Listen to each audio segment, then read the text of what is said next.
But first up, it's our pleasure to welcome back James Czerniawski, Senior Policy Analyst in Technology and Innovation at Americans for Prosperity. His work's been featured all over the place, and he's also worked as a policy analyst at the Libertas Institute, a program coordinator at American Institute for Economic Research. James, welcome to the show. Thanks for having me. It's our pleasure. So I'm very interested in your take on this move in Utah to ban kids from social media unless they have parental consent to be on it and parental consent to be on it between 10:30 p.m. and 6:30 a.m. Yeah, it's been a wild bill. The governor signed that legislation last week into law. It doesn't take effect until March of 2024 to give time for companies to get into compliance with the law. But basically what the legislation does is that if you are a minor in the state of Utah, so basically anybody under the age of 18, you have to get parental consent in order to use social media apps like Facebook, Twitter, Instagram, TikTok, any of that. You have to get parental permission for that, and you have to verify your age in order to go and make sure that you are in compliance with the law. This is the first in the nation kind of law in its position there, and it's very problematic. So it certainly has generated a lot of conversation around the country as Utah embraces probably what's going to be a lawsuit for this legislation. So tell us why you don't like it. Why I don't like this legislation? I think that while it's well-intentioned, I think that everybody wants kids to be safe online. I think that that's obviously a very big conversation that's happening both at the federal level and in the states as well. I think that we want to encourage kids to be safe online and have good experiences online.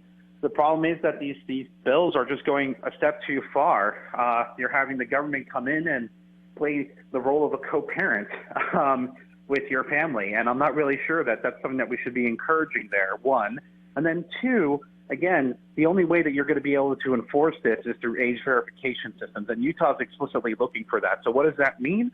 That means that in order to go and use Facebook, you're going to have to turn over your government ID to them in order to verify that you are not, in fact, a child, even if you're an adult, because this extends to adults, too, because everybody has to prove that they're not a kid. So you have to do that. And let's say, all right, maybe they don't want to use that. What's the alternative? It's going to be having to submit yourself to a facial recognition scan to do age estimation for how old you might be. And that's equally as creepy. I don't think that we want that either. So at the end of the day, I think that this is a very complex and complicated conversation, and that while these bills are well-intentioned, there are less restrictive means that are available that we can pursue that can achieve better outcomes than what this blunt instrument of legislation is trying to achieve here. So I kind of took a different take on it. So first of all, I agree with you about the age verification thing, but I will tell you that as an adult, I have a normal, regular old Facebook page, but a couple of years ago, I was the candidate for Congress. And to have that page, I had to submit a photo ID to Facebook. As an adult, and I don't remember what the parameters were in terms, I think it was allowed us to put ads on there to boost the pages, you know, and you had to verify who you were because they didn't want, you know, people doing this surreptitiously and all the rest.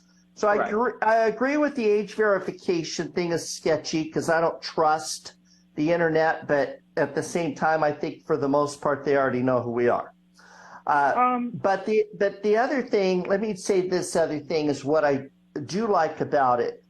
I don't look at this as necessarily banning minors from pornography, which is a worthwhile goal.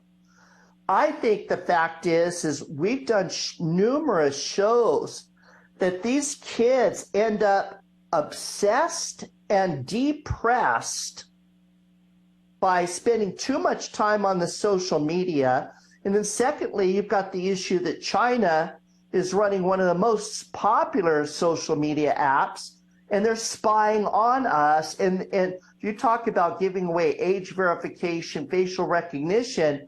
I mean, China's sucking every bit of data out of people by being on TikTok. Yeah, you're raising a lot of very good points. You know, again, when you're running a business or you're doing something for Congress, you're running for office, makes sense to have the age verification bit. And pornography is a separate conversation, I think, than social media, more broadly speaking. Again, the way that the bill in Utah, the way that it's explicitly written, if you're a company with the kind of liability you're being exposed to, you're going to engage in age verification. And particularly, you're just not going to allow anybody under the age of 16 on your platform because of the way that the liability is structured. They can go and sue you, and it's a burden-shifting tactic that's inside the bill that requires the company to disprove the claim that's being brought by the plaintiffs in this case. So there's a unique thing that makes it a little bit more inclined to ban a certain age of kids on the app.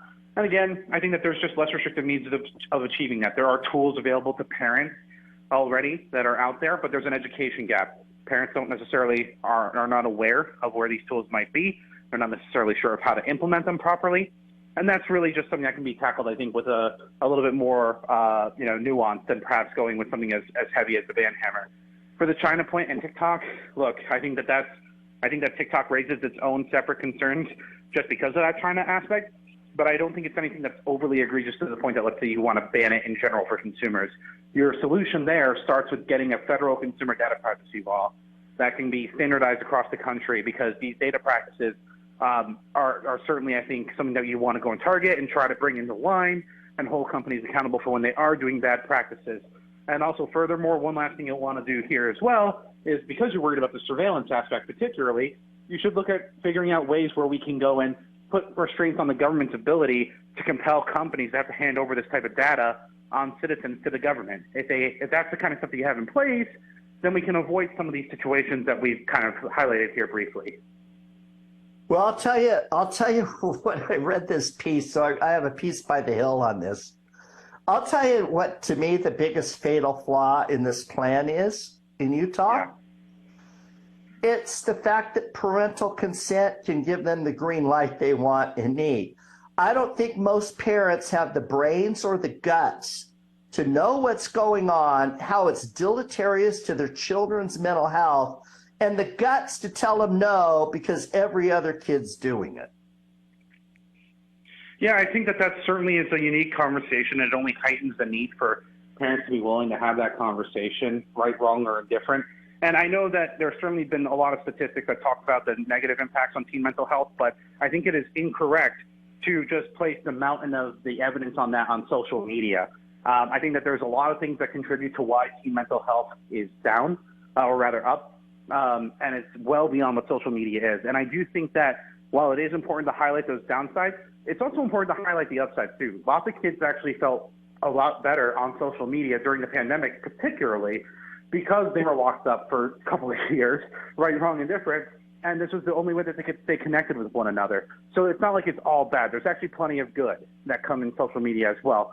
So it's about, when we're looking at proposals about what we want to do here, we need to go and kind of drill down into the details and make sure that we are legislating to go and target the specific harms that we're looking to address without being overly broad and capturing in and stifling out any of the net positive benefits that also get put onto kids and users of the internet writ large, more broadly speaking. So I think that that's the conversation that needs to be happening here.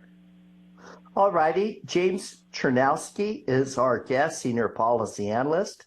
Americans for Prosperity. We'll be right back. You're listening to the Andy Caldwell Show.